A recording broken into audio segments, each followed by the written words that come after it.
নমস্কার বন্ধুরা, আজকে আমি তোমাদের সঙ্গে শেয়ার করব ওরিও বিস্কুটের কেক। দেখো এখানে আমি 8টে ওরিও বিস্কুট নিয়ে নিলাম। এরপরে বিস্কুটগুলোকে প্যাকেট থেকে খুলে নেব।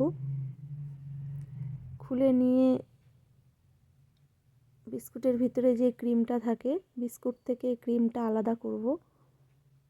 আলাদা করে বিস্কুটগুলোকে রেডি করে নেব।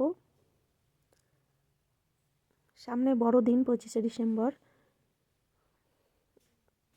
সবার কেক খাওয়ার একটা বিশেষ দিন,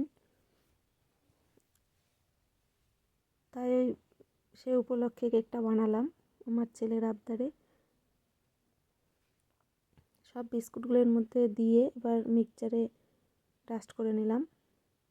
দেখো কত সুন্দরভাবে গুঁড়ো হয়ে গেছে। এবার একটা বাটিতে ঢেলে নেব আর দিয়ে দেব কাজু কুচি, কিশমিশ কুচি দিয়ে 1 কাপ দুধ দিয়ে ভালো করে ফেটিয়ে নেব। ফেটিয়ে নেওয়ার পরে 10 মিনিট রেস্টে রেখে দেব। ভালো করে ফেটাতে হবে। আমি কিন্তু ডিম দিইনি। আর দিয়ে দিলাম বেকিং পাউডার। বেকিং পাউডার দেওয়ার পরেও ভালো করে একটু ফেটিয়ে নেব।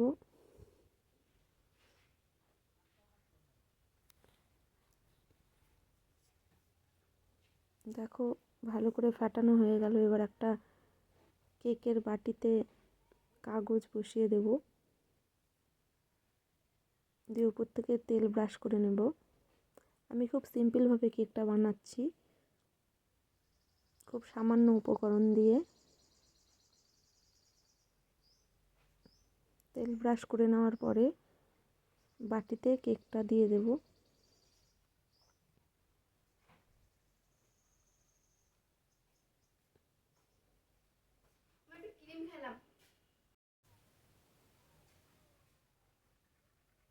এইভাবে তোমরা কেকটা বানাবে, খুব ভালো লাগবে খেতে। সবগুলো দিয়ে দেবো এইভাবে, দিয়ে ভালো করে ঝাঁকিয়ে নিব বাটিটা। এরপরে উপর দিয়ে ছড়িয়ে দেবো কিশমিশ, কাজু বাদাম, চেরি ফল। তোমাদের আরও অন্যান্য ড্রাই ফ্রুট থাকলে তোমরা দিতে পারো।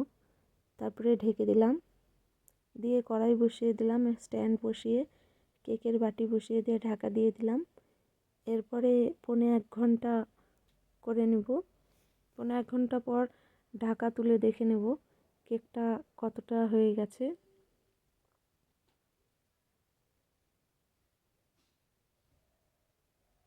দেখো কেকটা কত সুন্দরভাবে হয়ে গেছে। চাকুর সাহায্যে দেখে নেব। দেখো সুন্দরভাবে কুক হয়ে গেছে। এবার নামিয়ে নেব। দেখো কেক রেডি হয়ে গেছে।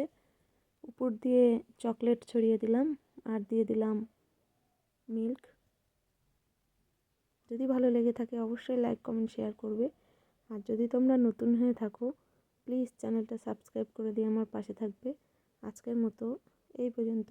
আবার আমি নতুন নতুন রেসিপি নিয়ে চলে আসবো। টাটা।